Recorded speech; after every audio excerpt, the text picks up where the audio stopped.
This is the basic flow for a screening. First, the communication is received. The very first step is to gather all information from the person contacting you.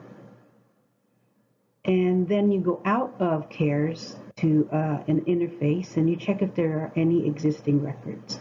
If there are, then you add those files, that info to the existing records. And the next step is then to check if the family has any Indian heritage. If so, then you would go to the ICWA AFCARS inquiry and notice.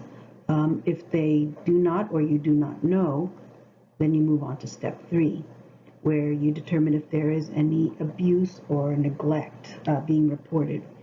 If so, or if not, then you would then request community connections by going to the community-based connections. And then from there, you would then document any other communication types. But if there is abuse or neglect being reported, then you would have to receive the allegations and personal info. You would gather additional info as needed.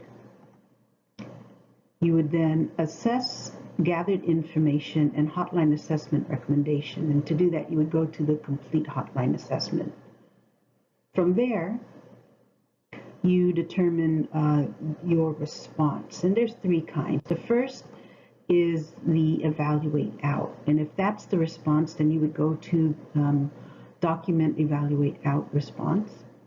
The second response would be in person. And if that's the one, you would go to create and send a cross report.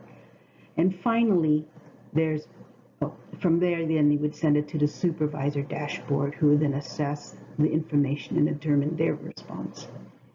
And the third response is alternative. And by that, you would then document all other communication types.